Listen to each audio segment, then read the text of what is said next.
Hey, Steve. Evening, Scott. How are you? Good. Yeah, I just took a look at that health reg and I do remember providing Dan some comments. So I don't know, but I don't think I saw it after I gave him the comments. So I don't know which version was finally submitted to the town or where it stands currently. It's So, in front of the Board of Health, and they are relatively eager to act on it. But okay, they had been good. asked, I think it arrived in November Yep. from Dan and MECT, and they were asked to delay while we formed this task force. Yeah. But at this point, we're still a year from making recommendations. Can't see any reason to delay another board or commission that wants to. Right. No, I would think you'd be able to make recommendations along the way if something's ready to go, right? Yep. And I did, it looks pretty good to me. I think it would be good to kind of walk it through with maybe this group to see if anybody's got other suggestions, but Mhm. if you want to do that, but I think it looks pretty good. Yeah, I that do. was one of my plans for Yep. this evening, was to give people a chance to understand what a environmental health impact report is and Right. what the Right. permit consists of. Because it's very thoughtful and well crafted. Yeah. I mean, these are always tricky. You can always do more. You don't want to make them too complicated, but I looked at it quickly and I recalled that, I think it's a pretty good start and would be helpful. Good, Yeah. good. So are there definite signs of spring down near the Cape where you are? Oh, yeah. No, the leaves are coming out, which is kind of nice to see. Yeah. How is it up your way? Just beginning, Yeah. finally there's some leafing in the maples. Yeah. Yeah. But it's just been chilly. Yeah. 2 Yeah. weeks. Right. Right. North Yeah. wind. Same here. Same here. It's 83 degrees in Buckland, which is in Western Mass today. Wow. Wow. Yeah. I thought we were supposed to get pretty warm temperatures here, but it hasn't happened. I'm fine with that. I kind of like 60s and Yeah. 70s, prefer that. A little bit easier to be active. Yeah, I can wait a little while too. So I've been asking people to identify themselves by name when they come in the waiting room, because we had that Zoom bombing. Oh, right. Early meetings. Yeah. I've got somebody in there who's just called Zoom user. Oh, really? Huh. Now, if you have the diligence to come 15 minutes early to our meeting, you're probably not bombing it. Let's take a chance and admit her or him. Probationary, of course.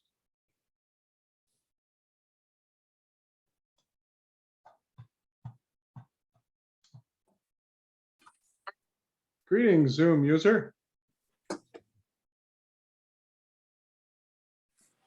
Who might you actually be? Looks like they're muted.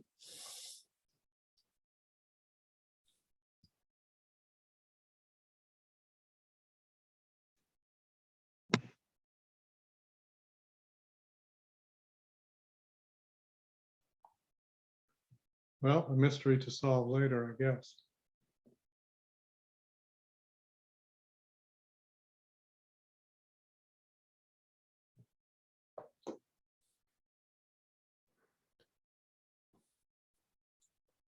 We were just taking a first look at the usage data, which is voluminous, of course, even for a small town, because we have quarterly usage by household, actually by account. Some households have multiple accounts. Yeah. But when you mash it all together, you get this distinct pattern of much heavier usage in summer than winter. Right. And that being skewed toward, half or less of the households in town. And is that probably related to lawn watering, do you think? I kind of think it is. Yeah, I know down our way, some of our estimates are that about half of the summer pumpage goes onto lawns. The other half goes into the home. It could easily be. Yeah, Of course, last year was a very wet year, lots of rainfall. Right. The Right. irrigation was probably lower. Yeah, you would think.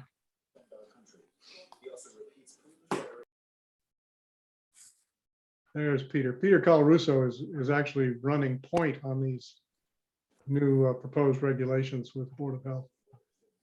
Oh, good. What is this? The water?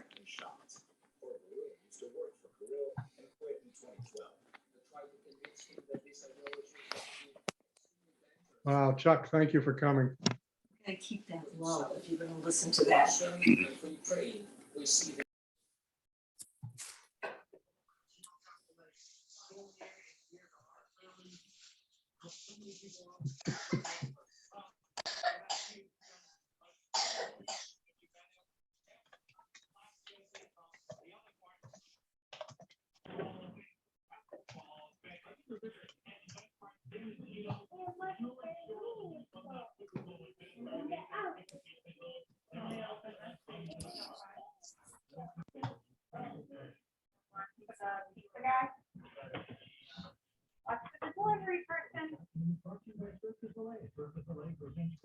Hi, Sue.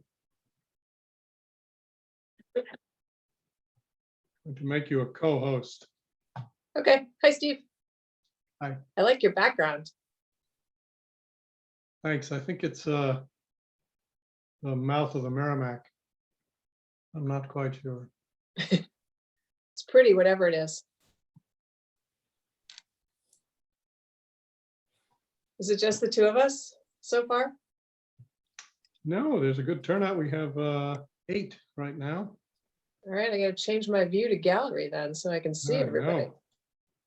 Watch what you say.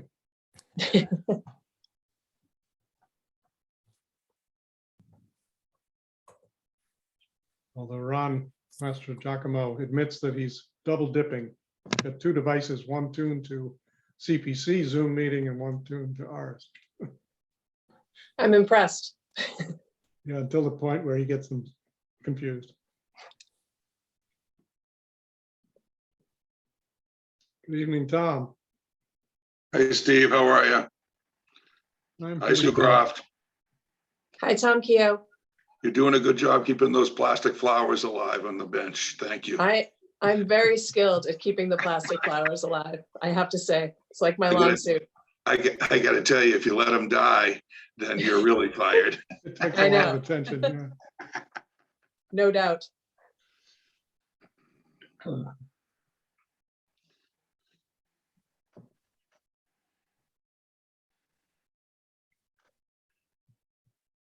6:28 on my clock and we're joining.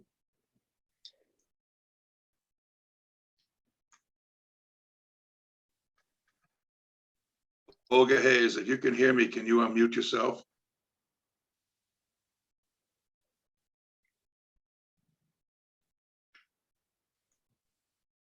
There I am. Hi, Olga. It's Tom Keogh. Hi, Tom. The Manchester Essex Conservation Trust hike, which is planning to use the Scout House as the property to go in to the Powder House Hill and park out on School Street at 2 o'clock on the 22nd is the exact same day and time that we're having an Eagle Scout ceremony on the outside of the property.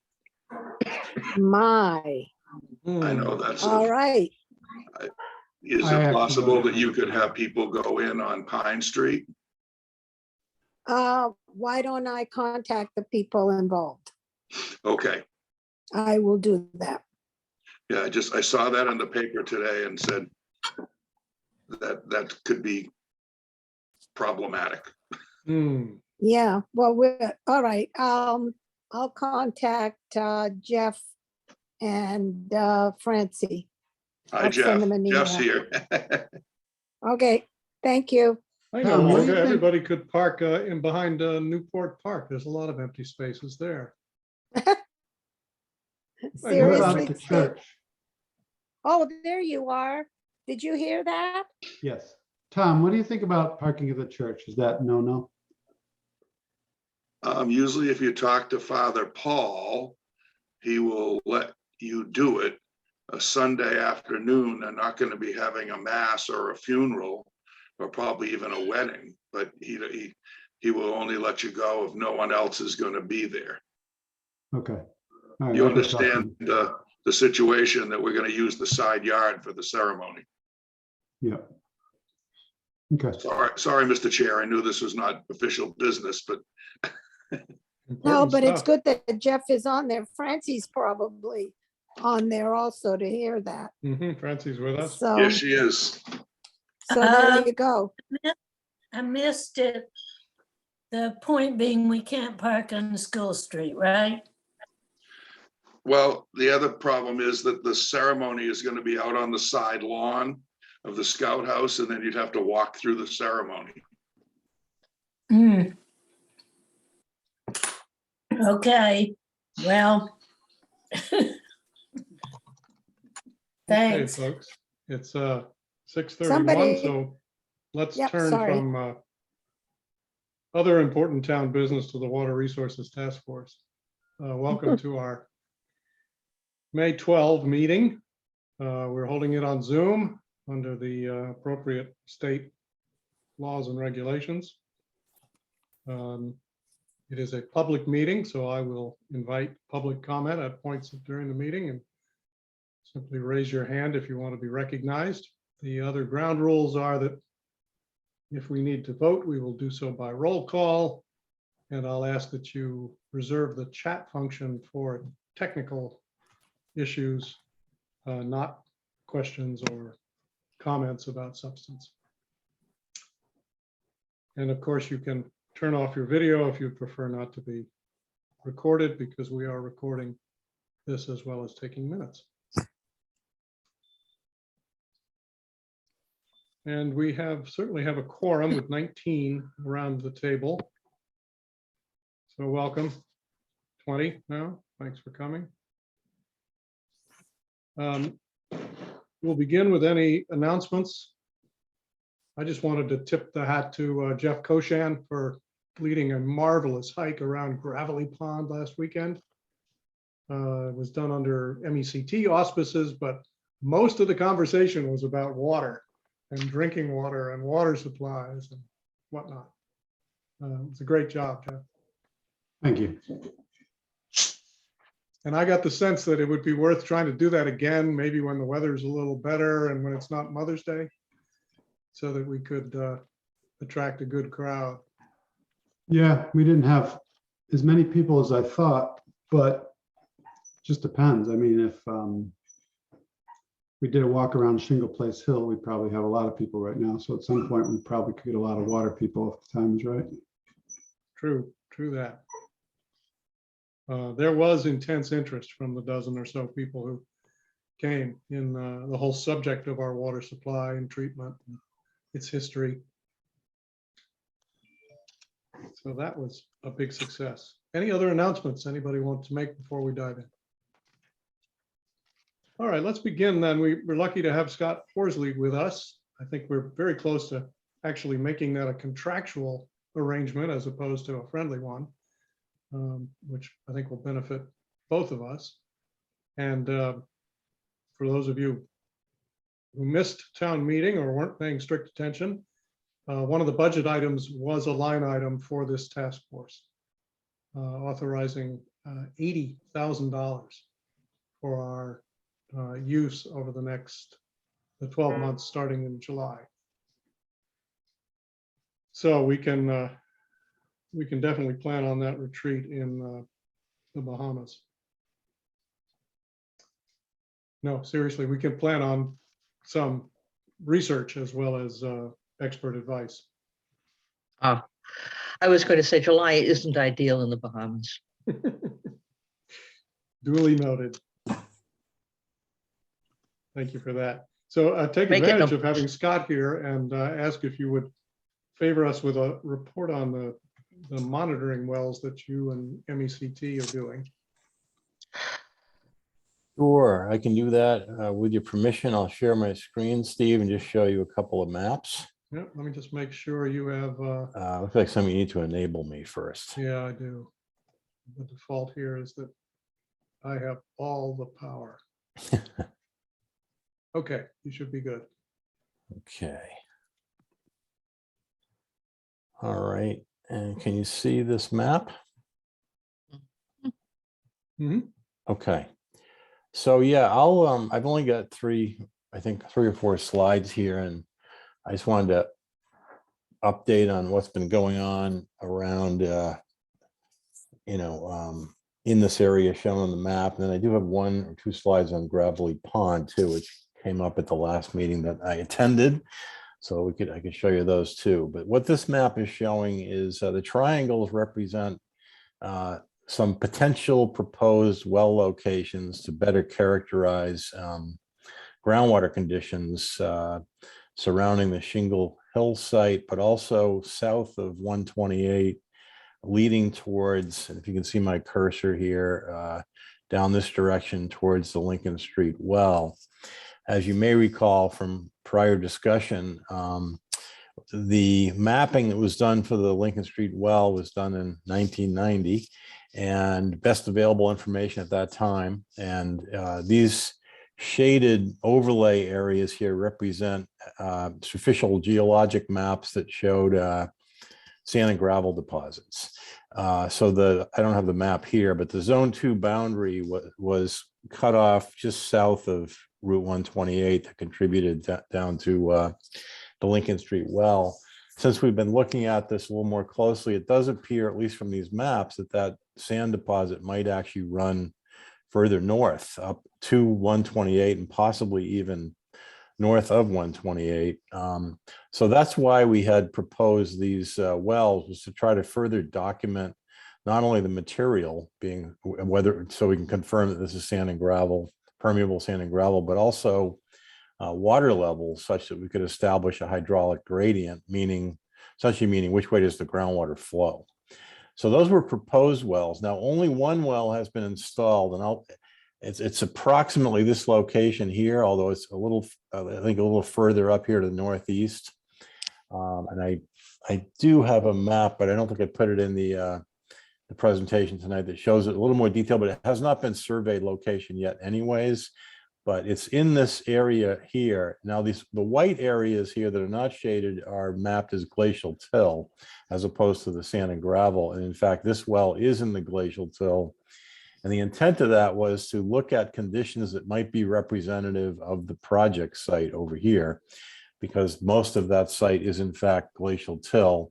And of course, one of the considerations that's going to be important going forward is to monitor how groundwater, what the groundwater levels are and how they fluctuate on that site. But that of these wells that we had scoped out, again, the only one that has been installed so far is this one. And I think it's a little bit more in this area where my pointer is, if you can see that. And let me go on, we can come back to this map if we want to. And Scott, that one is yep. on town property, right? That is on town property, I believe, yes.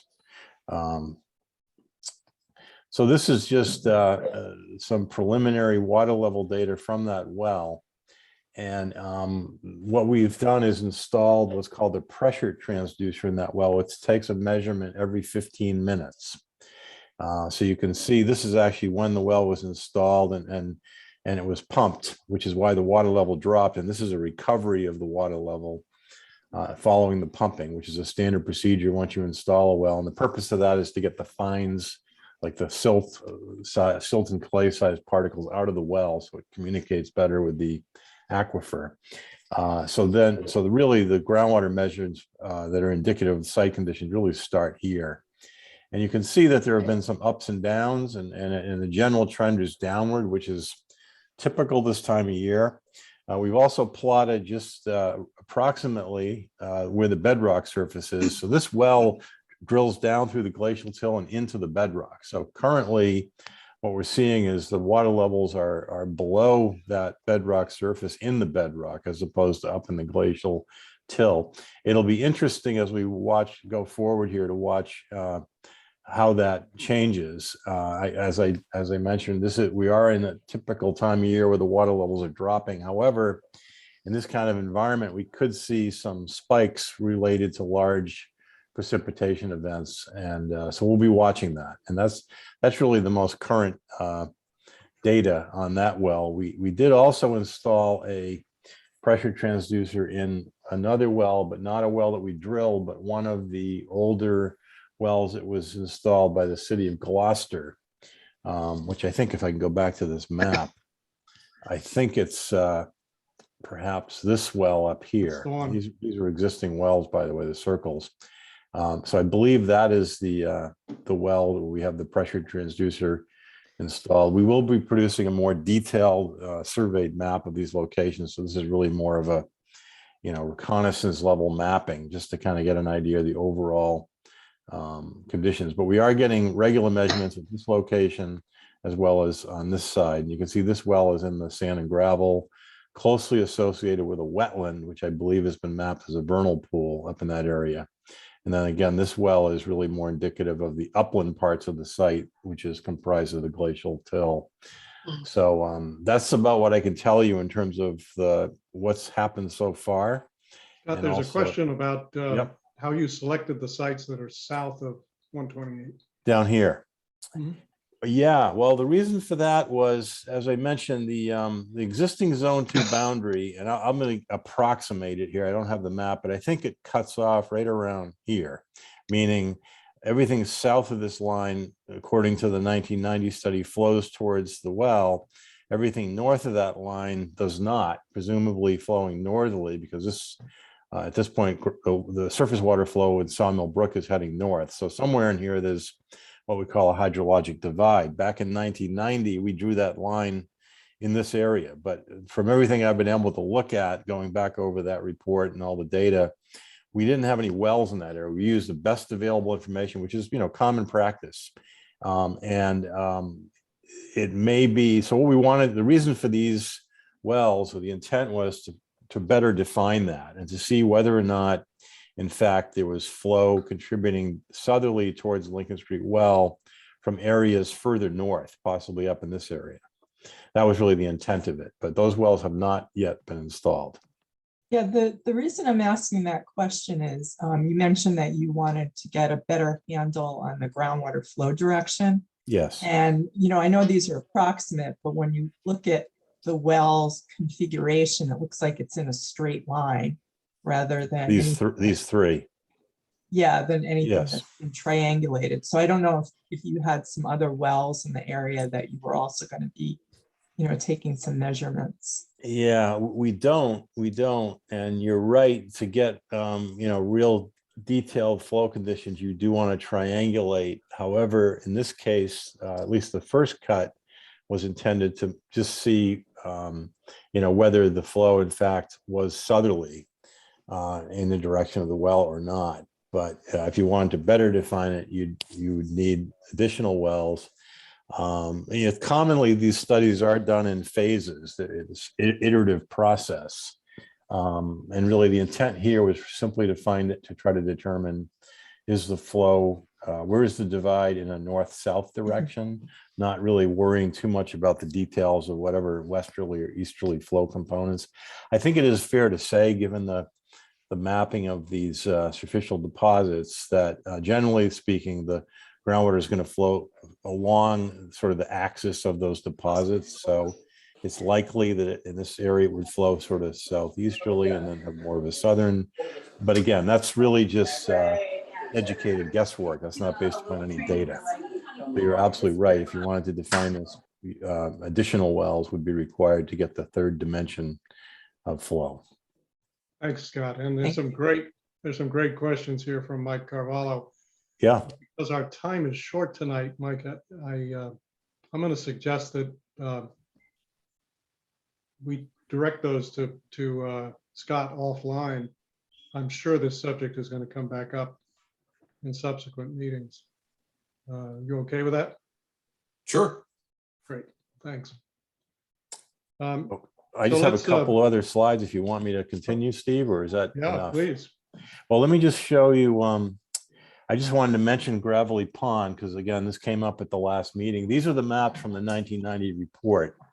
And certainly if Chuck or Nate have more updated information, I'd love to talk with them, or anybody that if there's been further mapping in this area, but my recollection of our discussion the last time was, would it be worth fine tuning and updating this information to find out more on a more detailed basis what the flow conditions are to Gravelly Pond, Round Pond, et cetera. And this is a official geology map of that area.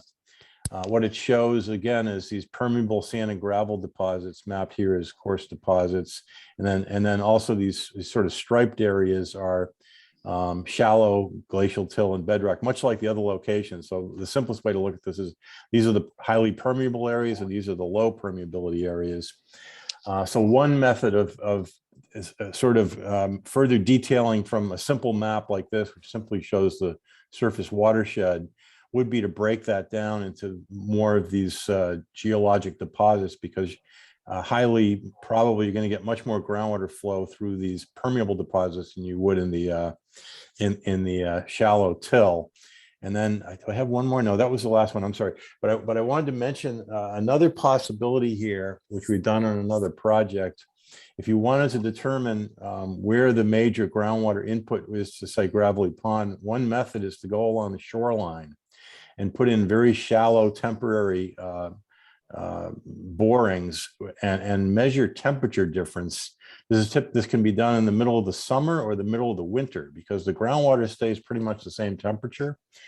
So we can determine, by doing a survey like that, you can determine where the major groundwater inputs are around the shoreline of the pond. So that is something we could talk more about going forward if in fact there's interest in further defining management areas, protection areas around Gravelly Pond, Round Pond. And again, I haven't, Nate, we and I had a great talk a number of weeks back, and I appreciate everything you told me, but I should, before we get too serious about proposing any specifics here, I'd love to reconnect with you and just make sure I'm up to date on everything else that might have been done in that area. So this is not, I'm not proposing anything at this point. I'm just sharing my thinking as to how we might advance sort of a better knowledge base on flow conditions in those areas. And I'll leave it at that. Thank you. Any other questions or comments for Scott? Good, then let's touch for a minute on cybersecurity. And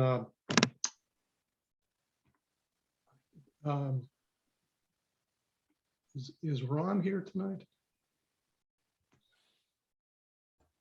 No, Ron Master Giacomo is, but because Sue, am I correct that it was Ron who was kind of leading that Q&A? Yes. Ron Parker. Right, so maybe we should sit tight on that till our next meeting. Nate gave a very interesting response to all of Ron's questions. And Nate, you're here tonight. Would you like to say a few words about that interchange?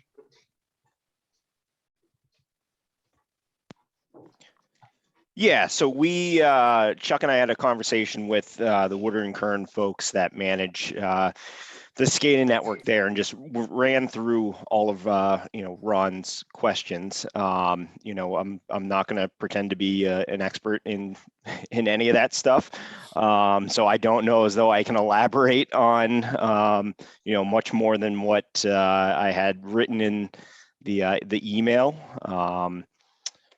But if there's any specific questions, we can certainly go back to them that people have.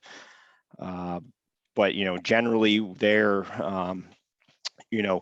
definitely keeping up to date on the newest firewall and encryptions. They're exploring the active penetration, management, and they did note that does come at a cost. To do that, to implement that, and it's an annual type cost to have that monitoring. But they're just continuing to explore the different technologies, and just staying on the leading edge for this in the industry. As another rank amateur, I found the whole interchange reassuring. Dan, was that your impression as well? Yeah, I mean, I'll just add real quick on top of what Nate said, but the big takeaway that I had, and I wanted to make sure of before I kind of elaborated to the entire group is that, nobody's sitting in, behind a chair in, wherever, Russia or, any of those other types of places, and, dialing into our treatment plant and, turning the chlorine on high. Like, that's just not how it works. So, I think that we can, be very sure that, we've got that covered. Certainly somebody could be at the plant and do physical harm or, do something, or, a vendor, but, there's a lot of layers of security before, we get there, and everything can be turned off and run at the plant as well. So like, they don't just sit around and, look at a computer screen all day. These things all have, hand interfaces as well. So I think we're good, but I'll leave it at that. Good, thanks. Jeff, you have a question? That's what I was going to ask about the local mode. If you just can run it with your hands, basically, you answered that. Thanks. Good. All right. So the next subject on our agenda is a flyer for the June 11th special town meeting. And Sue and I have begun drafting this. Our intention is to circulate it around after tonight's meeting, get comments. I'll give you a very quick preview of it here on my screen. It's introduces the Water Resources Protection Task Force and contains three things: a thank you, an explanation of who we are and what we're doing, and an invitation to take a survey. And then a few photos to stimulate interest. So look forward to looking at that, those of you who have time, and sending along any comments you have about it. We have agreement in principle from Alan Wilson to distribute it, but I'm sure he'll want to look at it before we do that.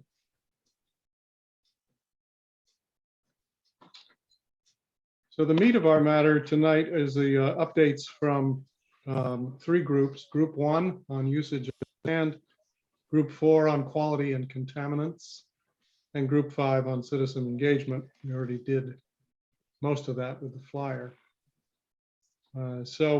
Jeff, can I invite you? Jeff and I have been working on usage and demand a bit, and kind of trying to eat the elephant, I guess I would describe it, one bite at a time.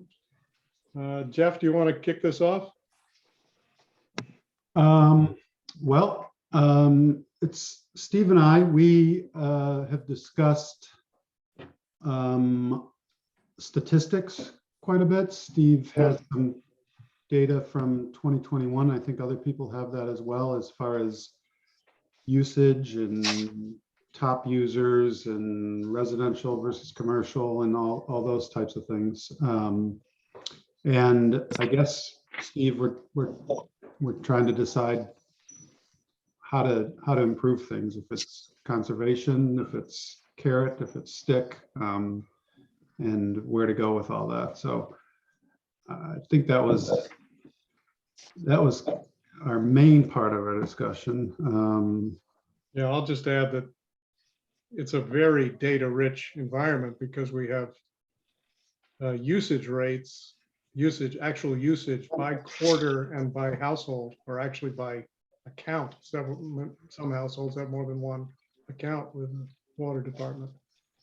So we can ask questions like, how does residential usage break down versus commercial and institutional? And as you might guess, most of the demand is from residential. And we can query summer versus winter. As it turns out, the 2021, as you probably remember, was a pretty wet year, lots of rainfall. So we're hypothesizing that there was probably less use on lawns and gardens than on average, or certainly less than in a dry year, but we were still at about twice the usage in the summer months that we are in the winter months overall. And part of what we're trying to do is figure out whether this is a problem of low-hanging fruit, as Jeff describes it, meaning a relatively small fraction of households that use a large amount of summer extra water or whether it's kind of more diffuse. Initial data says it's kind of both, meaning there are some folks who use a lot of water in the summer, but it's also true that probably half the households, it looks like, use a multiple 3-4 times their winter usage in the summer. We'll confirm that by looking at some data from a drought year and also hopefully an average year. We can find such a thing. And I think it's fair to say that Manchester uses more water than other towns around it on per capita or per household or whatever, right?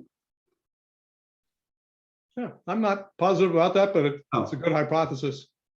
Oh, I thought we said that. Okay, well, that's fine. We distinguished, at least the last time somebody did this comparison, Manchester came out very close to the top, if not the top, meaning the highest ratio of summer to winter use of any of the 300 some cities and towns in Massachusetts. It's probably not something we want to brag about, but it does indicate the possibilities for things we've been looking at. And Jeff, you want to, oh, Scott, your hand is up. You want to jump in with a question? Yeah, Steve, I just had a question and maybe just a quick comment or a sharing of information. Like, I guess the question is, as Jeff was getting to, were you able to calculate a per capita or per house residential household rate, summer versus winter? I'd be interested to know, like, gallons per day or whatever units you have it in, if you have it, and don't have to have it right now, but I'm wondering if you have that. We got cubic feet, and I guess we Okay. can multiply by 7.5 and get gallons. Yep. So no, we feel that we have a bunch of, I guess, statistics to compile into more easily viewable information. Sure. So all those ideas about what numbers and what comparisons we need, we're writing them down and we'll try to collect those. And Steve, the other thing I was going to share is, and I mentioned this to you before the meeting got going, down in my neck of the woods, the other Cape Cod, we are seeing summer rates of pumping. During the summer, we're estimating that close to half of the pumping is lawn irrigation. The other half goes into the house, but for about half in the middle of the summer. So it is obvious, it can be pretty significant. And the other thing we're seeing is the COVID effect, where people are at home more. So it seems that there's more water use and wastewater generation of that as well. And again, that's just from some other areas. I have no idea how that plays out in Manchester, but I just thought I'd share that. Yeah, well, I can tell you, just inspecting the numbers we've compiled so far, that in 2021, we were running it overall almost twice the usage in the summer as in the winter. And as I said, it was a wet year, so that's probably understated. And that excess amount, if you just assume that people didn't drink a whole lot more water in the summer than the winter, or take a whole lot more baths or showers, that's about 40 or 45% of total summer usage. So again, this is very rough because it's not clear that that's all going to irrigating lawns and gardens. Some of it may be going to other uses like car washing and swimming pool filling and whatnot. But that, yeah, we're in the same ballpark at least. Anne, you have a question? Yeah, there are two sources of information that you probably have looked at. One is looking at households that have no use in the winter. Yep. 115 of those in 2021. And the other is that in areas that have sewer connections, people will tend to have two water connections. And the second is almost all outdoor use, is all outdoor use. Well, that solves one mystery that I had forgotten to ask Chuck about, because you're right. It's not unusual for there to be two accounts, and one of them is the bulk of the usage, summer and winter. Right. One of them One of them is water that is likely to go into the sewer because the sewer rate is dependent on the inflow water. We don't measure sewage. And so the other is for things that are not going to go into the sewer. Just a thought. Thank you. That goes in there with important things to know, like a cubic foot is 7.48 gallons. John, a question. Yeah, so yeah, and as Ann mentioned, with those accounts should be essentially zero in the winter. They're pretty easily identified because they're not being used. My question is, how have you looked at the leaky pipe factor, which Chuck and Nate have been working on over the past several years, and how do you think that has affected consumption?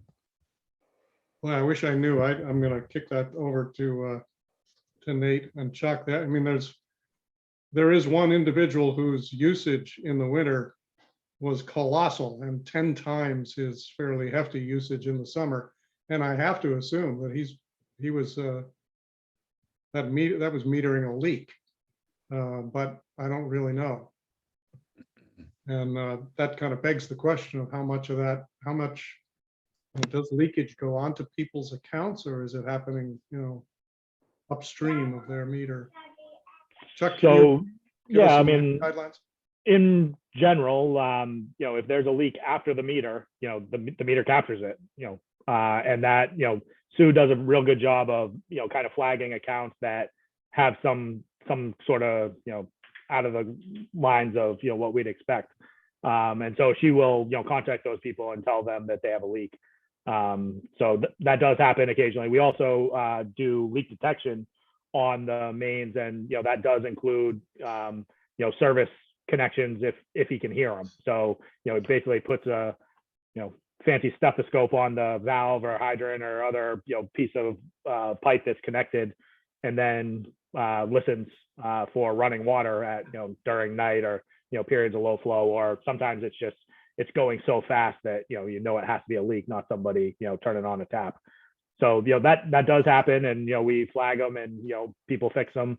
Sometimes they're on their side of the meter, sometimes they're on ours, so those wouldn't be caught. We definitely have a thought that there is probably our meters on the residential side, which is the data you're kind of mining through, are getting fairly old, and likely when they get older like that will underread. So that's something that we're not going to be able to pick up in your numbers, but it's just something kind of, so when you're looking at unaccounted for water, there could be some under reading that's attributing to that.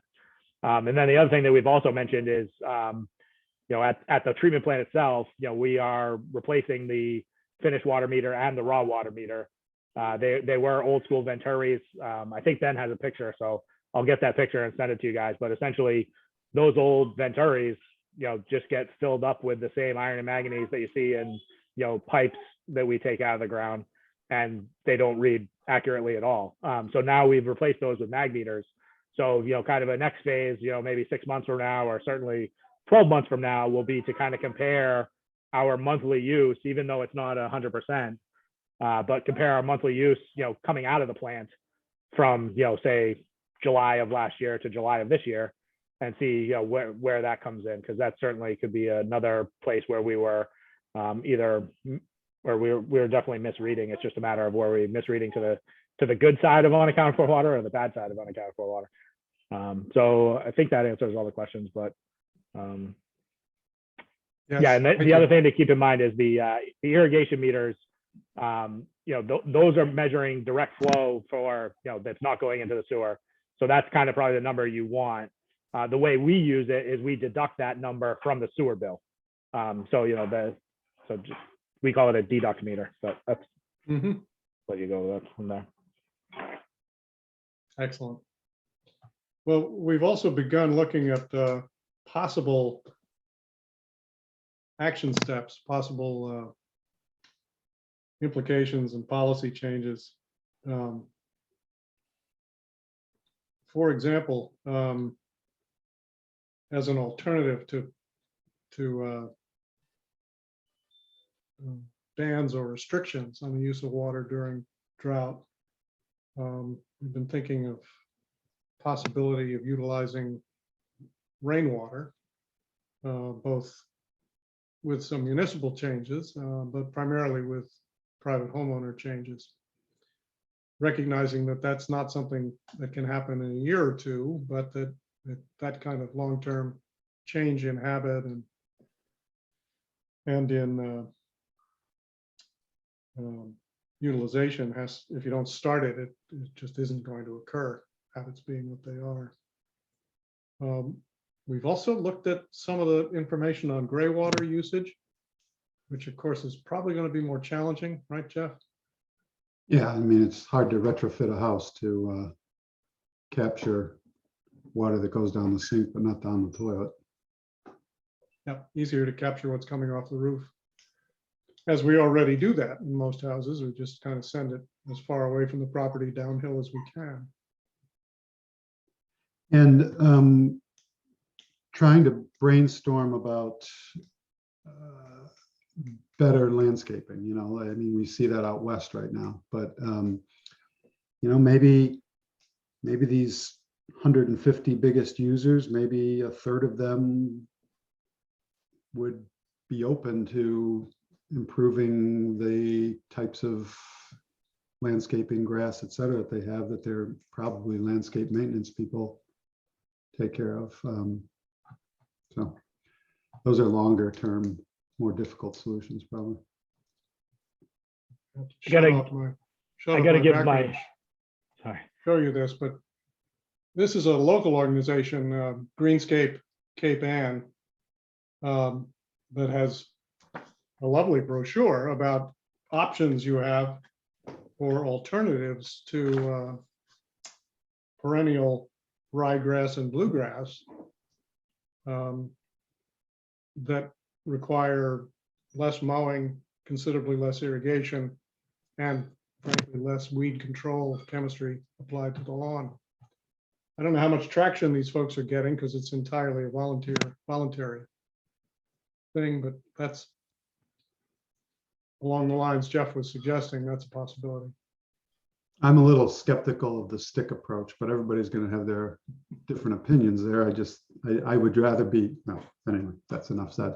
I think Chuck had something else he wanted to say. One thing is we are actually a greenscape community, so we work with them quite a bit on certain things, mostly on the stormwater and monitoring of certain things. But so that's just an aside. So they're very good. And then the other thing I just want to bring up is when you talk about these different efforts to reduce irrigation, I would say certainly I'm in favor of conservation, and certainly in times of drought we need to be cognizant of that. There is a rate factor, however, that we are an enterprise fund on the water and sewer side, and when we talk about reducing these 50% of our summer use, it may be irrigation. That's a big pill on our that's paying the freight, so to speak, on all of our capital improvements plans and so on and so forth. So just I don't want to ever have a big stick, so I'll just leave it at that. But we'll and then take a look at that. But anyway, really good point. Really good point. Unintended negative consequences from conservation. We'll definitely factor that in. Jeff, did you want to spend a moment on some of the possibilities for municipal changes, some of the simpler ones? Because you and I were both kind of surprised by this interesting stuff. I was thinking the collaboration, but I'm sorry, I'm not sure exactly what I was thinking the curb cuts and. Oh yeah. I mean, do you have those slides? Yeah, let me do it up. There's some interesting slides here that Steve has found this or had this presentation of 40 pages, and most of the pages are very fundamental things, clouds raining and ground soaking. But there are a few things like curb cuts that allow the water to drain into, let's say, my front lawn rather than down the gutter, or between the sidewalk and the street, it's lower. So that picture there shows you could build it up around the trees and it goes around them, or the next slide shows you can make them lower and the water goes in, right? Steve, can you go to the next one? Oh, yeah, that's it. Yeah, no, you had it there. I'm sorry. Yes, just that graphic there. I couldn't believe that it was enlightening to me. I felt really kind of silly when I looked at those two. And then the next one is the curb cut, which is interesting. And then I think the one after that is a speed bump that directs water into a planted area. So yeah, it's a couple down the line.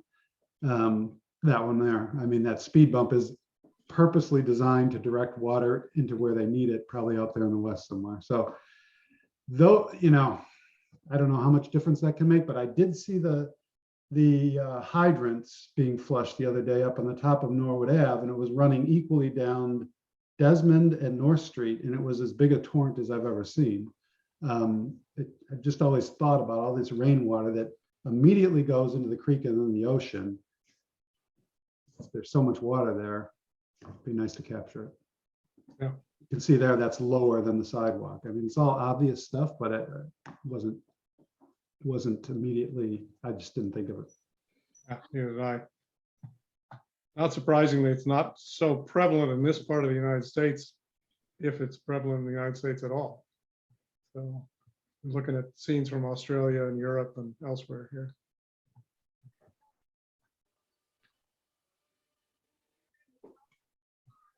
Okay, any other questions or suggestions about the demand and usage team? Hey, Steve, I'll just jump in here again, if you don't mind, and mention what Jeff just talked about out of interest. We're actually doing this in New York City. Some people say, well, that's interesting, but you really can't do it in an urban environment. We're actually building those curb cuts and drainage into the sidewalks in New York City, which I think is a fairly urban place. So that sort of suggests you can really do this anywhere. And I agree with you, Jeff. I think it's a really interesting tool. Clever, thanks. So stay tuned. There'll be a good deal more from the team one in the next few months. With that, let's switch to group 4 on quality and contaminants. Jessica, are you on? Gordon is going to take it away. Yeah. I see why you're muted. Yes, Can sorry. you, Go away, Gordon. Can you allow me to share my screen? Yep, go right ahead.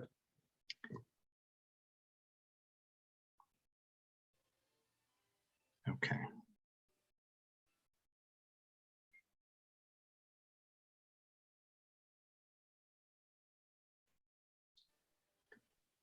All right, thanks. So Team 4 is tasked with looking into quality and contaminants, and we've had a few meetings so far, and wanted to share with you a little bit of the progress we've made and things we're working on. Our tasks that were assigned to us were to try to assess the current situation, look at the stats and trends of contaminants that have been measured, and update anything in the existing report. We're not sure exactly how we'll do that, but maybe we can try to highlight things that we think need to be done if there's additional data collection needed or something, and think about projections of things that might happen in the future. And we've been asked also to identify and understand some of the key issues, certainly the PFA issues that Chuck and his team are well on top of, and I believe have consultants for, and then thinking about long-standing contaminants that have been around and some unidentified things that might come up in the future. So I think as a whole, we do struggle a little bit still with exactly how do we address all of these things, but we have some topics that we've been focusing in on, and here are a few of them. The first that we'll talk about today is sort of looking into historical trends gathered from the DEP data that Chuck and everybody submits from the town in terms of measuring contaminants. So we'll show that in a minute. And then we've been talking about and looking into potential other sources of contamination within the town. We'll be looking over the reports that have been provided from the golf course. We have questions about things like the burn dump on Pine Street and the transfer station that's up very close to Gravelly Pond, and various gas stations, and then other sources of contamination that might be around the town. There's some DEP resources and maps that we'll be looking into to try to understand those. So those are the topics that we've been talking about as a group. We're also curious about learning a little more about stormwater runoff and drainage and where things are heading in what directions. And I think probably Chuck and his team can help us understand that a little better. So we'll be reaching out for more information on that. Just to, as you'll see in a minute, to understand a little bit more about some of the sodium changes that have been observed. And so I guess today we'll just update a little bit on the historical trends that we've looked at briefly. This is taken from, as you know, the DPW here reports its result into the Mass DEP, and those data are used in the yearly consumer confidence report that you get mailed to you. And Chuck kindly collated and found a bunch of historical reports for us, which was great. And we were about to start keying in the data from those reports into the spreadsheet to look into it. But Randy on our team knew that there was also a website through the Department of Energy and Environmental Affairs. So they have a portal at the state, and we were able to download all of that data, which was really fantastic and allowed us to look back a lot further in history than we had for the CCR reports. So we downloaded that data from the DEP. The portal there does not have data for bacteria, lead, or copper, so that's not going to be included in anything you're going to see tonight. And then there is data in that website from the Manchester Athletic Club and the Manchester Medical Office Building. We don't know why they report into there, so if anybody knows about that, that would be great to learn about. We do have questions about that. We didn't include that data in today's analysis. I'm not sure why the club would be on there, but the medical office is probably a well, so they probably report based on what they get out of their own well. Maybe the club has wells as well. They are on town water now, so either in the past or maybe they also have a well that they use for something. I don't know. Okay, all right, we can look. Yeah, maybe it's just past data or something like that too, so we can take a look at that. So we downloaded this big file, and it has a lot of information.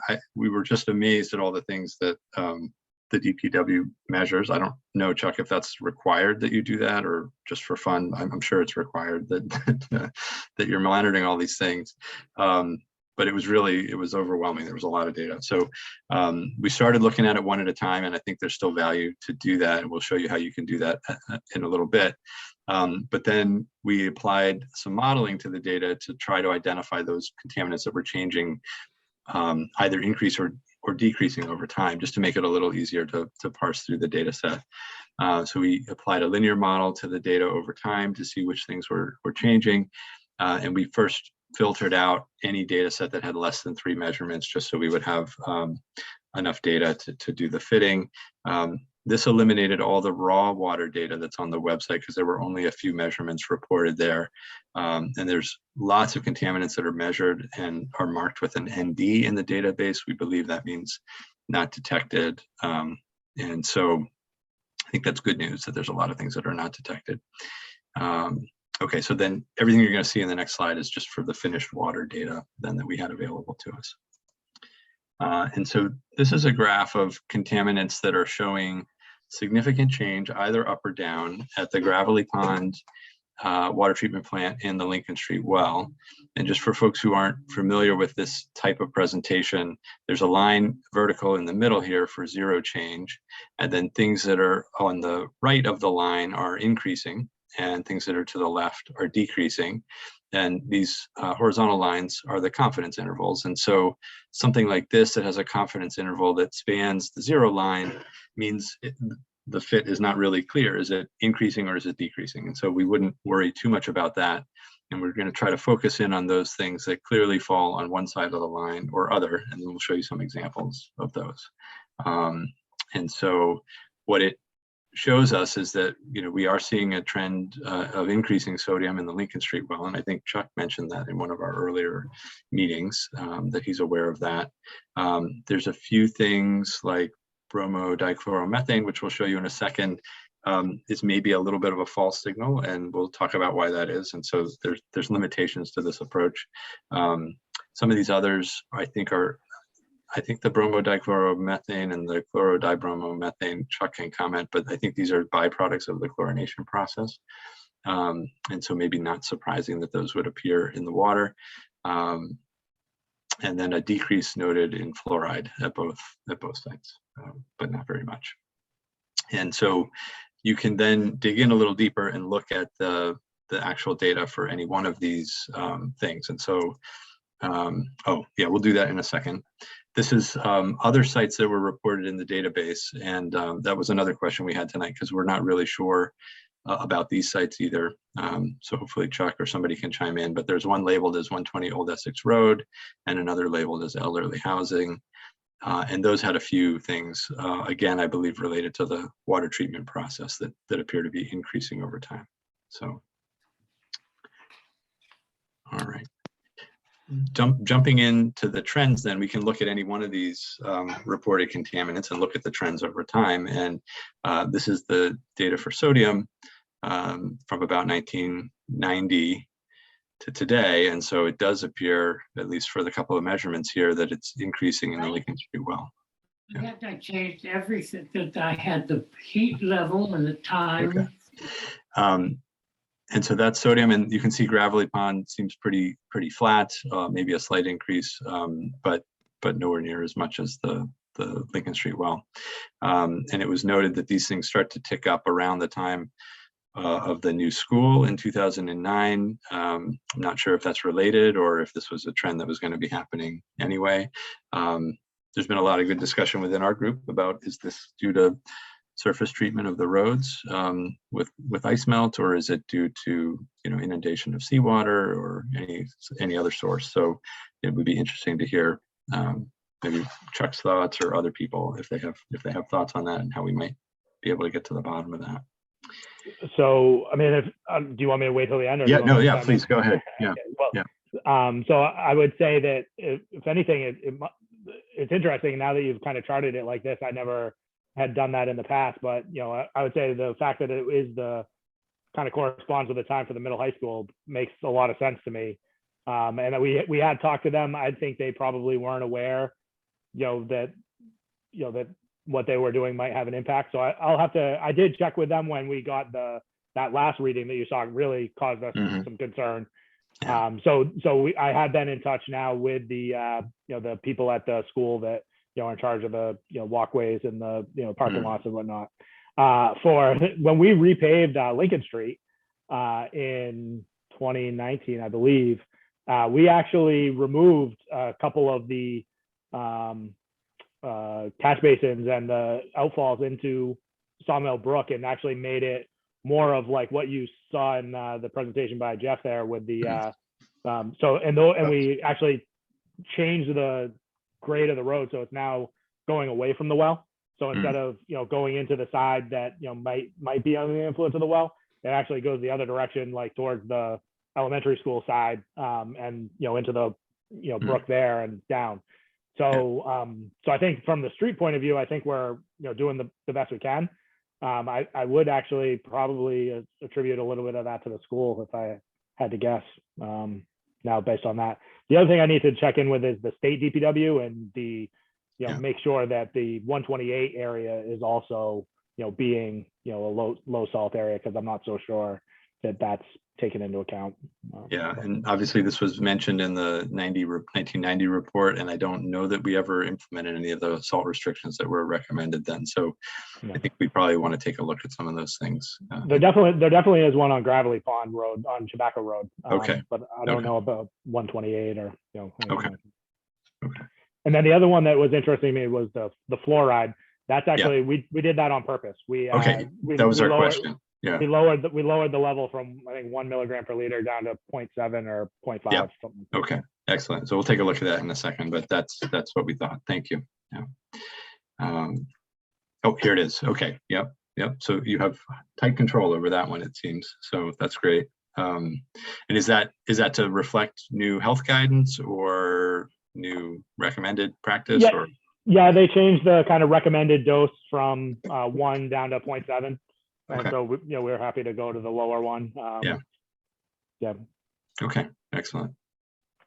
And yeah, so we'll just highlight a few of these. This one I think is a good example of one that was a little bit of a red herring from doing this type of analysis. The one that showed an increase was Lincoln Street Well, and you can see there's really, I think, only 3 or 4 data points, and the recent one is really skewing it, so it's thinking that there's a strong trend up there.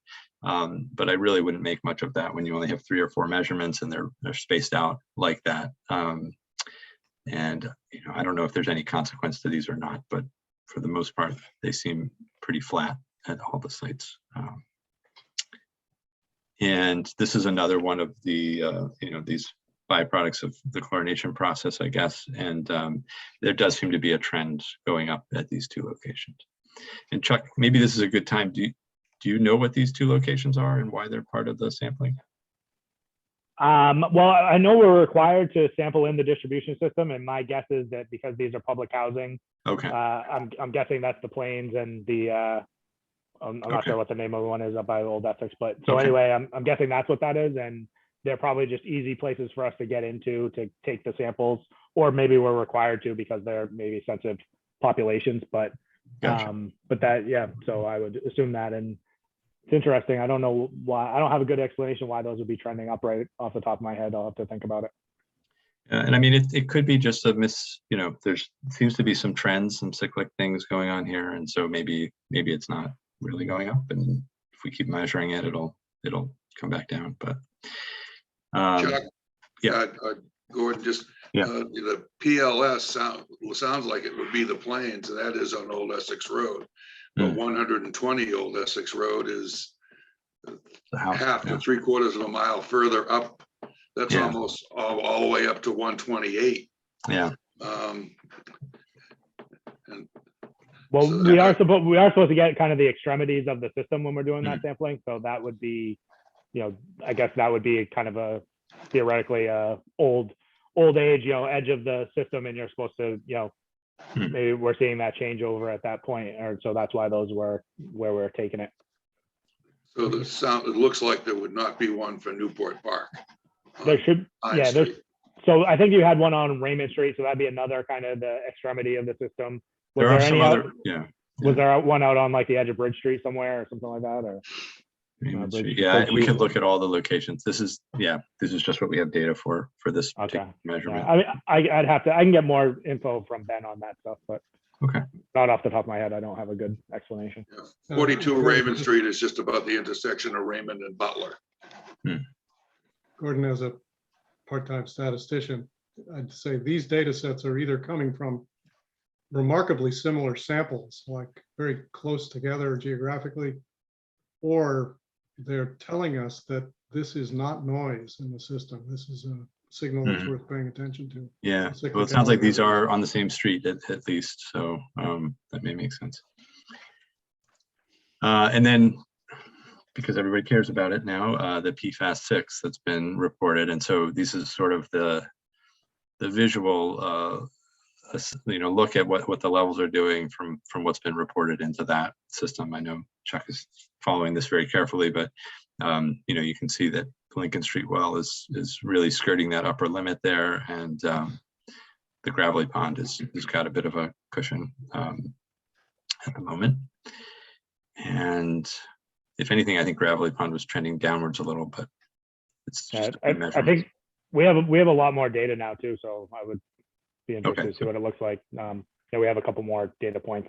We also started taking split samples, which I mentioned before, and so those are coming up quite a bit different. Yeah, so if you have any of that and you want us to try to graph it or whatever, we're happy to help out with that. But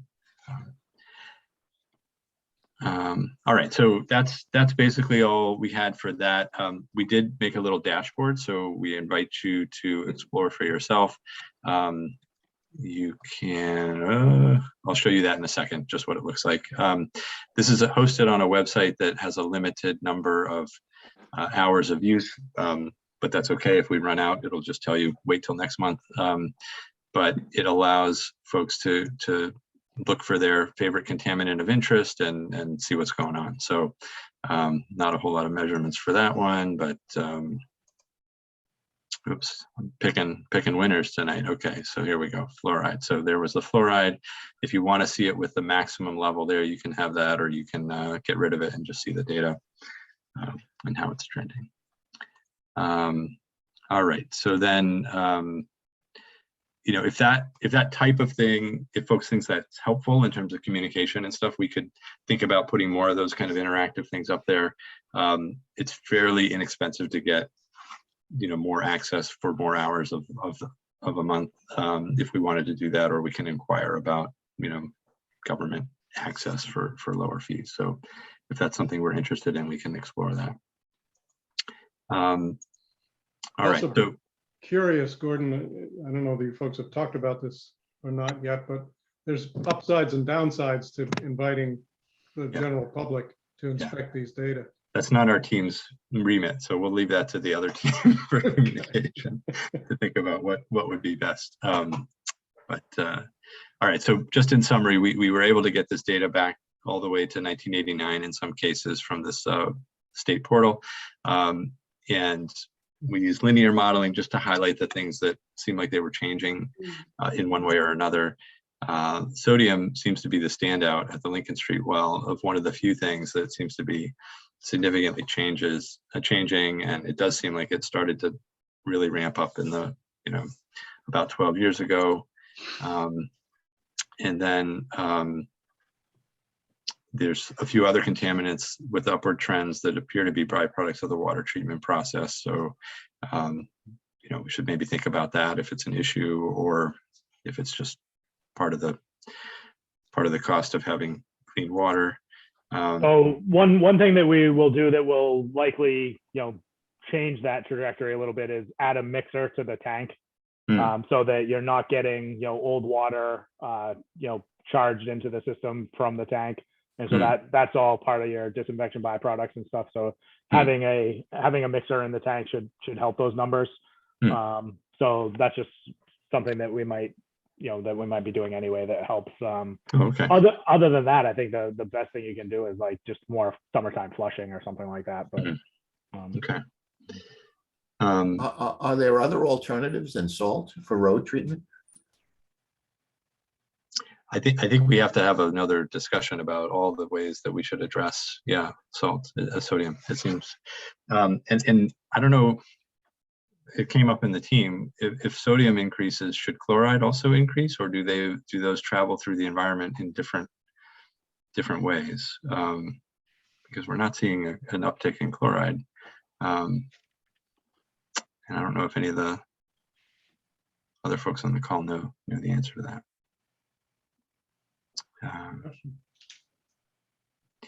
And then we were just going to summarize that the PFA trends, you know, can't really say if it's going one way or another at this point with so few samples, but obviously we're well aware that we're near the limit for the Lincoln Street well.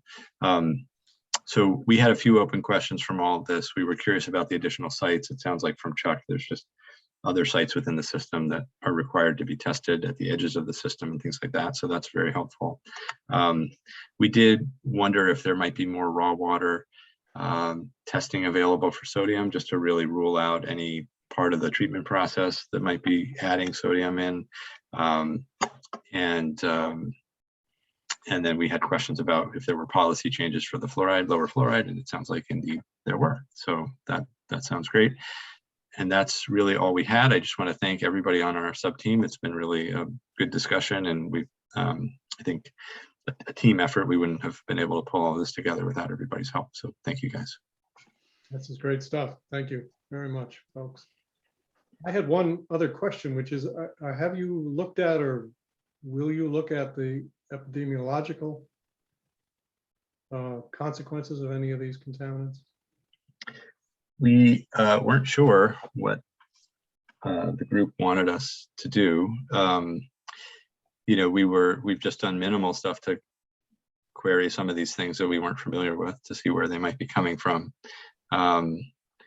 But certainly for things like the PFAs, it almost doesn't matter what we research at this point. There's regulations that we're bumping up against. So, you know, I don't know how much I was actually we thinking can more add of to the that at this point. sodium. I was thinking more of the sodium because Yeah. I suspect it has a very differential effect on different types, ages, stages. Yeah. of people. Yeah. Yeah. I think there's a lot written about it, and it's not good to have it at high levels in the water. But there's not a level set, but there are recommendations that it be lower. I guess we have to keep in mind that this is a fraction of our total water supply as well, and it's going to get diluted as it goes into the rest. But Exactly. Jeff, your hand is up. I think on the other party report to come, you mentioned I think you were referring to the Manchester transfer station or dump. Yeah. And we need to look at the Hamilton old dump. Okay. Especially when I saw Scott's graph of that seemed to be on the permeable sand area. And it is right across from Gravelly Pond, and it was a straight shot through that sand to press water down from there into Gravelly Pond. So yeah.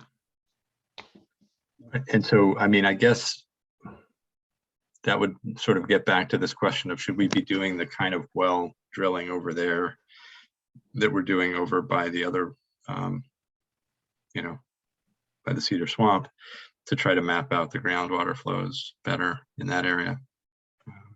Scott, I see your hand up and I suspect you have an opinion about that. Well, a couple of thoughts, and again, other people may know more, but Hamilton the DP requires groundwater monitoring, or has required that around, I think, all landfills. So there ought to be some data out there. And that's something that if nobody here has or knows about, I certainly can try to look into that, but there ought to be some. But I also agree with, you know, Gordon's comment there. It'd be nice to understand, depending on how much data is there, it'd be nice to understand the groundwater flow dynamics relative to Gravelly Pond if that information is not available. So that might be a good first step if we are going to, Steve, if you want me to kind of pursue this work around Gravelly Pond. I think the first stop, as Gordon's suggesting, is, you know, let's look at that landfill situation, because that's a big one. I did want to also just quickly respond on the sodium chloride stuff, which we see many other places. One of the problems is this is really hard to treat. So once it gets in there, it's pretty tough. I think what what was mentioned about changing the drainage along Lincoln Street is the right approach. I mean, basically try to keep the stormwater out of the water supply to the extent you can, I think, is one of the strategies. I also mentioned in New Hampshire, the University of New Hampshire Stormwater Center is promoting the use of permeable pavement in areas where road salting is a problem, because you don't need to salt that. In fact, they've done testing that's actually safer. Non-salting and plowing permeable pavement is safer, according to the Mechanical Engineering Division, than salted plowed conventional roads. So it actually increases. The downside, of course, is it's more expensive, and retrofitting is tough. But I don't know anything about the parking lot that was mentioned, but certainly that's a good focal point. So those are just my quick comments on sodium chloride. It is a significant issue, but it sounds like you're heading in the right direction. And Scott, do you know, would you expect to see chloride going up as well? Usually differently? Usually would, but there are other sources of chloride, so they don't always track perfectly. I was going to hesitate responding to that until I looked at the data. Okay. But generally speaking, I would agree with you, Gordon, that I would expect to see some correlation. But like I said, there are different sources. On the landfill stuff, we haven't certainly done any sort of mining of the data that we do have. We do, for our landfill, we do have monitoring wells, and we have looked at some of that data. I would wonder if it's available on the DEP website, because those are also submitted to DEP. Yeah. So that stuff is kind of out there. And then I've received at least one report from the Hamilton landfill.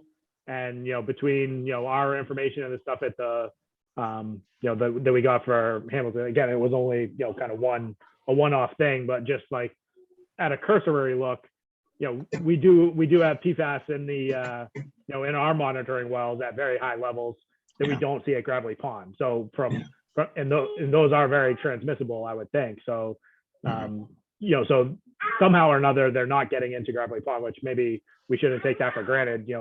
Not like it couldn't happen tomorrow, I guess, but at least so far, that hasn't really been the case. So, like I said in the chat, I would definitely like to, develop some sort of scoping for Gravelly Pond and the, hydrologic conditions there. So, All right.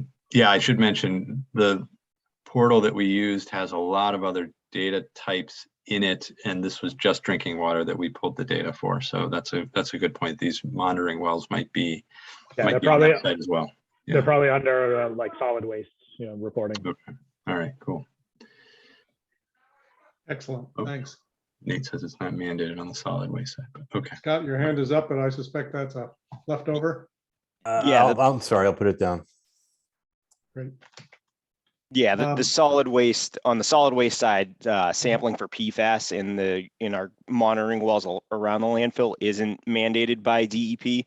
So I think we're kind of one of the outlying communities that have actually done those samples. So, I'm not even sure if Hamilton's done that yet. So it's. Yeah, I just meant that there's definitely data available, not for PFAS necessarily, but definitely. Yeah. Some other stuff. Yeah, and so like we have wells on both sides of the landfill. So there are, some of the monitoring wells that are across the road and on the, north side of the landfill as well. So we are, tending to see, there are differences in those results. Good. If I may, there's one other thing about quality of water that I wanted to raise tonight, and that comes from the Board of Health. And Peter Colarusso is really the authority on this, so I'll introduce it, and then Peter, maybe you can say a little more and answer questions. But back in November, the Board of Health began to consider some proposed regulations that would apply to the overlay protection districts for ground and surface water, which already exist. And it would be within the scope of what the state mandates the Board of Health to do, but would be directed at drinking water protection in these overlay districts. In essence, what the regulations do, they're extremely detailed and I think quite well drafted. They originate with Attorney Dan Hill and I think we're sponsored by MECT initially.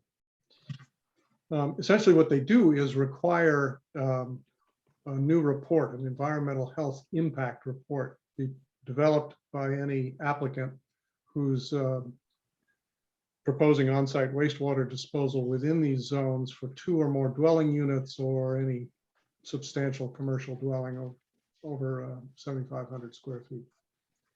And that report includes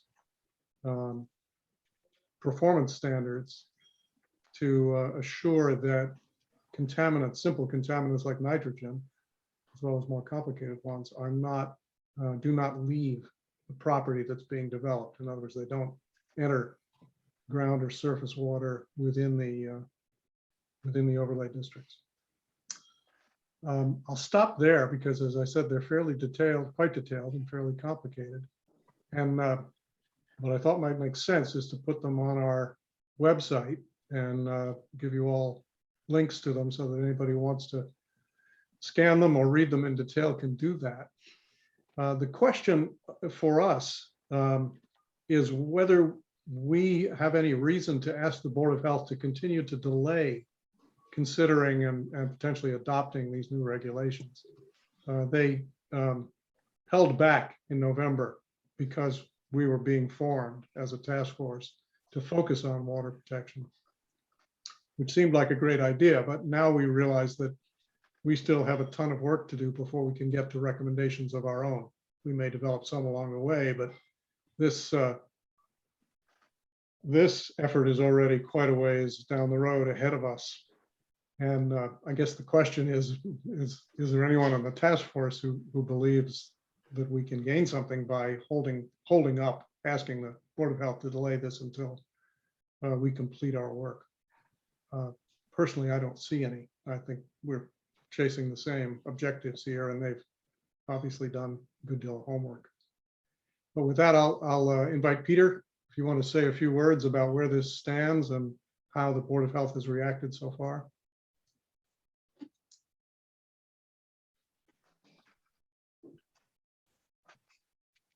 Uh-oh, I may have oversold this. Peter may be in another meeting. Yeah, Well, Peter if was on Peter- at the beginning, Steve, but he's not on now. Yeah, that's correct. Thanks, Tom. Well, if Peter were here, I think he would tell you that the Board of Health has a good deal of pent-up energy to consider these regulations and likely to adopt them or adopt them in a modified form. And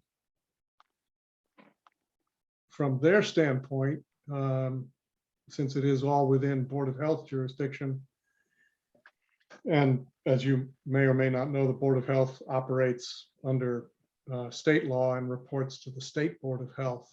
So has kind of a mandate that's separate from many other boards and commissions in town.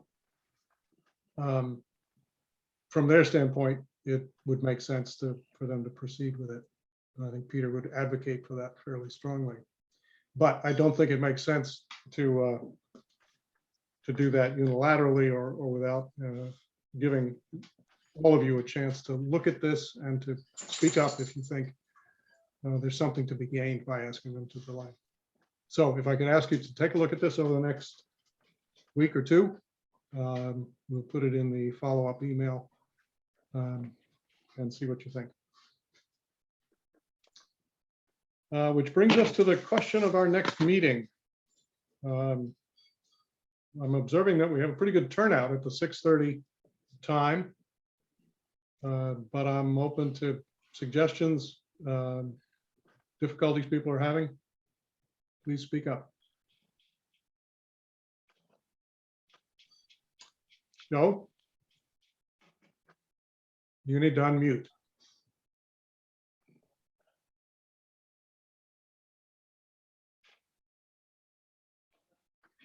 We're down there in the bottom left.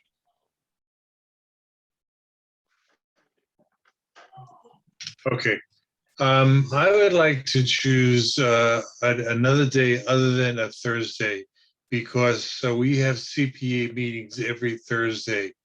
And I was only on a meeting tonight for CPA and such also was Ron was on it. We had to both leave and two other people had to leave because of an affordable housing meeting. So we were only on the meeting for 1 hour. So the quorum was negated. So if we could pick another day other than a Thursday, it would be great. And that would be my choice. Okay, we faced this before. Anne, what's your advice? Sorry, my thought is not about the day of the week. It's asking the people who can make it at 6:30, whether 6:30 is convenient. Perhaps you should poll the people who aren't here. And as for other days of the week, maybe if we manage to do things on the 5th, whatever day of the month, it would work better because a lot of boards meet every other week. But certainly Monday is Selectmen and Wednesday is ZBA, and I blanking at the moment on what it is that I spend my Tuesday nights doing. It's Concom and planning. Saturday planning tends to be Mondays, except when they get fouled up. Saturday night, maybe not. That might be a hard sell. And I hesitate to go back to afternoon sessions, although that avoids most of meeting. Board of Health, of course, meets at 8:30 in the morning, which I continually forget, like today. Joe, as much as we'd like to accommodate that, I think we had this discussion and ended up on Thursday because of the overlap with other boards on Monday, Tuesday, Wednesday. I did notice on the Zoom site that tonight is heavily booked. Probably 4 meetings going on this evening, one way or another. So I don't think there's a perfect answer. But it makes sense to Steve, if we alternate. did go the opposite Wednesday from the ZBA, I think that was the main reason we switched away from Wednesdays, because the ZBA was doing, we were on the same lockstep with the ZBA meetings, so people were forced to make a choice.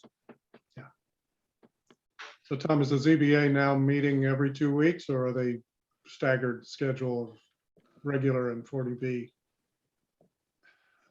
They seem to be every 2 weeks right now. I know they're trying to get to the end of their task. And that's sometime in the end of June now, I believe. Yeah, as of now.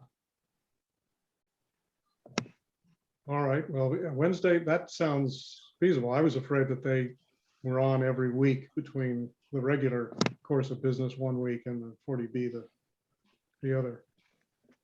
But of course, that hopefully that ends in a couple of weeks. All right, so Jessica reports Wednesday nights, not 6:30 doesn't work. Can I just poll the group on whether 6:30 on Wednesday is feasible? How many can do 6:30 on a Wednesday? There's half of you, I can't see your hands, but it's a definite majority. Thank you, Ron. It's a definite majority of the people who are on video.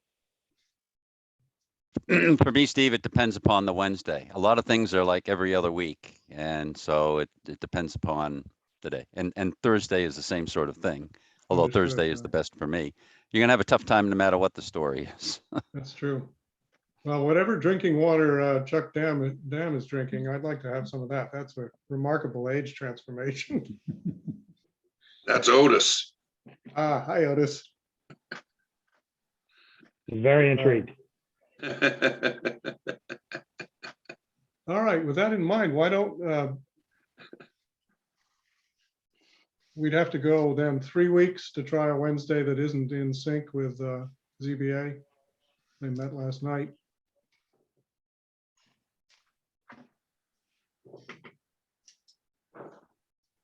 Sue, can you look at Wednesday? Would you mind looking at Wednesday, the 1st of June? Yeah, that would be fine. Yep. Wednesday, June 1st. Yes, I think it's kind of far 6:30 to ahead to 8. see what else is happening that day. But assuming that we're off cycle with ZBA, let's try that. And I'll double check it, but I'm going to trust that whoever just looked at that is right. all right, so let's pencil in Wednesday, June 1, almost 3 weeks hence, for our next meeting. And shall we compromise on a 7 o'clock start?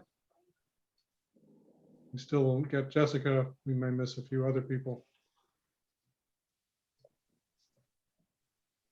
Let's try You're that. thinking 7 to 8:30? 7 to 8:30. It doesn't matter to me. That's fine. Yep. Let's put it down, and anybody who has an issue, follow Ann's suggestion, also polling the people who aren't here. See if that improves things for them. We also have a tentative date to update the Board of Selectmen on July 5. So, Any reason to change that, Sue? so yes, Tom Keogh brought to our attention that that's the fireworks rain date.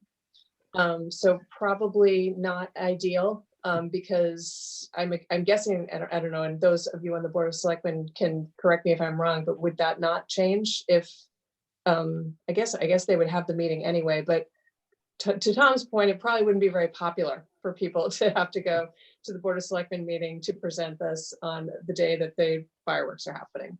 So just throwing that out there. Yeah. Fireworks are scheduled for June 3rd at 9:15, but the rain date is, July 3rd. And the rain date is July 5th at 9:30 also. And John and Ann, would the show go on at the select board? Even if the fireworks were going?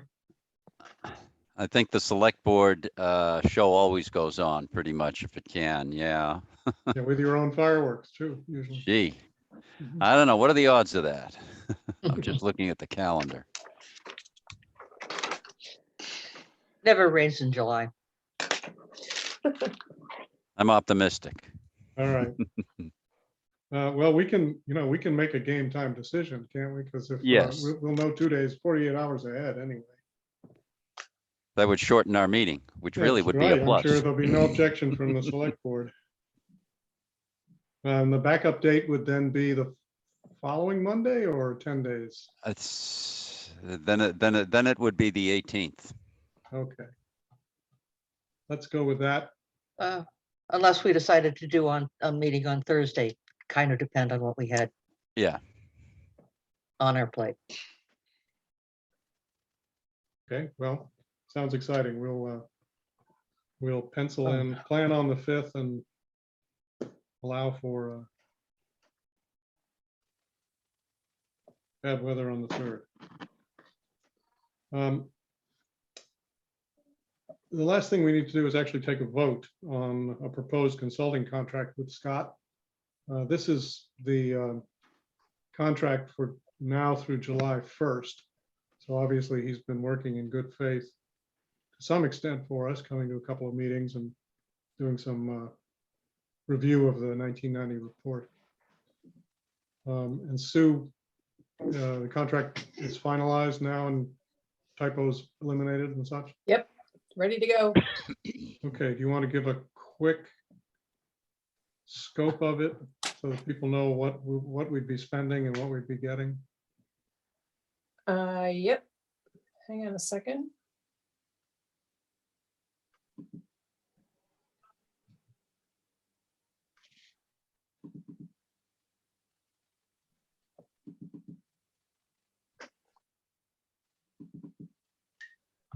So he has 2 tasks outlined. One is to participate in these meetings. He says he'll regularly schedule meetings, provide technical support during the meetings. And over the next several months, this will include the following. He outlined a few meetings, and we're budgeting about $900 for that.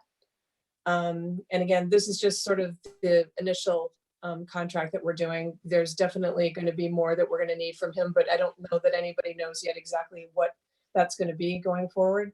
The second task is for technical support in response to requests from the task force, provide additional technical support in addressing various issues identified during the meetings.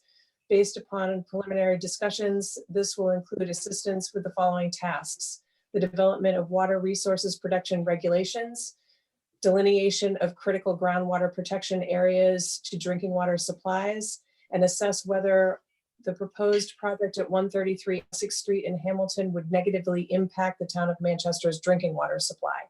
And we've budgeted about $8,000 for that.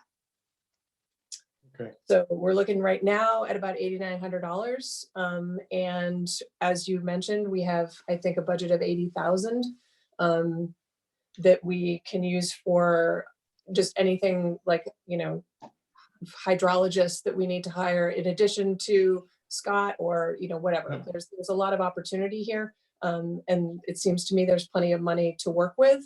We just need to, as we get further along in the process, identify exactly what we need. Yeah, I think it may actually be a little better than that because Greg had set aside a certain amount, I think $10,000 to $20,000 for our initial 6 months before the fiscal year begins and that budget kicks in. Right. So the 8,900 was meant to come out of that Right. extra fund. So any discussion about this? Ann?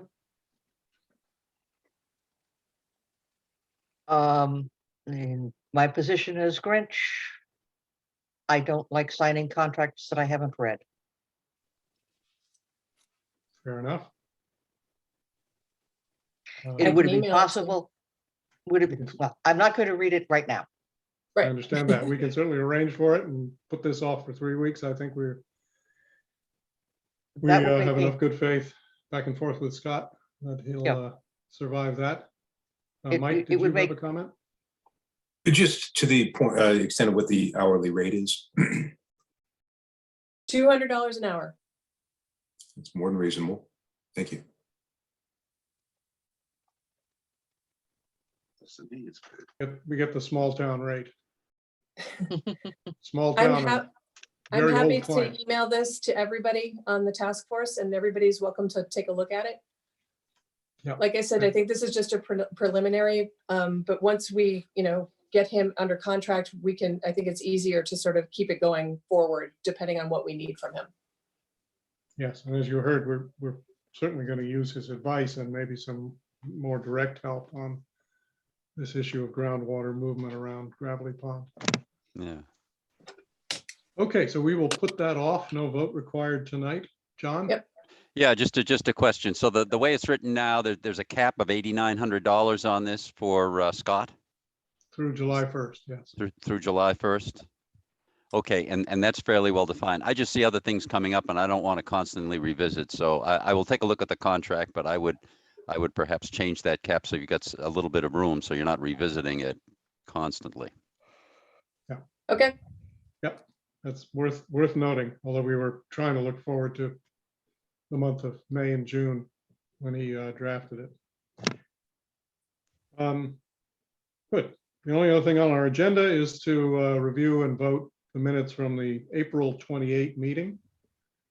And I'll take any suggested changes or edits now.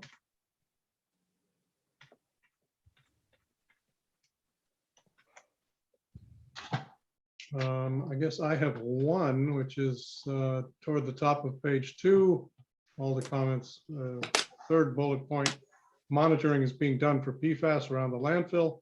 Sample results are quite high, around 100. The state limit for drinking water is 20. I don't have any exact numbers, but I do have an email from Greg back in December saying that the monitoring around the landfill was in the 200 parts per trillion range. Chuck, is that closer to accurate than 100? If you're still here.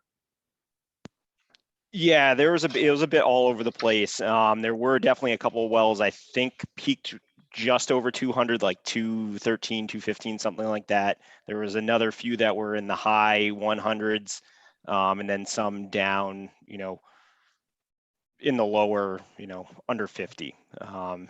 So it's a bit all over the place depending on the location. Got it. All right, well, I guess that simply says that around 100 is incorrect. Or maybe we'd say a high of around 200. Okay, I can make that And the other change. thing is you provided some links toward the end of page 2, but obviously they're not live in the printed version. Just a reminder to Yep, wake those I up. have- in the- I have all those posted on the website now, so I can do the link. When I sent out the minutes, they hadn't been posted yet, but I will definitely make those live links. If there are no other suggestions, I'll move that we accept the minutes as slightly edited. Is there a second? Second, And will anyone opposed to accepting the minutes, please indicate. Hearing none, it is unanimous. Thank you. And that concludes our broadcast for tonight. We're a few minutes over. I apologize about that, but extremely good work by group 4. Thank you. And lots of valuable comments from others. I'll see you in just under 3 weeks. We have a hand up from Ron. Oh, sorry, Ron. Just a comment on the mailing of the flyer at special town meeting I don't know if that'll be a big audience or not. Would you consider a mailing instead? Only because I don't know if it's going to be a huge crowd at special town meeting. Now, I don't know how either, but we do have on our agenda to figure out another way of distributing, kind of regardless of how many people come, because even if it's a big meeting, it's still only, I don't know, 300 or 400 constitutes a standing room only turnout. Anne, are you? Gonna say sometimes stuff gets mailed out with tax bills. Oh, yeah. Sue, can I ask you to track that down, see how that would work? Yep. Got it. Good. Or a water bill if we want to stay on theme. Oh, that's even better. That's even better. Of course, we'll have to reduce it quite a bit, those small envelopes. Fine, thank you. Thanks, good suggestions. And last call, anything else? I really will see you on June 1. Thanks, everybody. Thanks, Steve. Thanks, Steve. Bye, everybody. Thank everybody. Good night. Good night, everyone. Okay.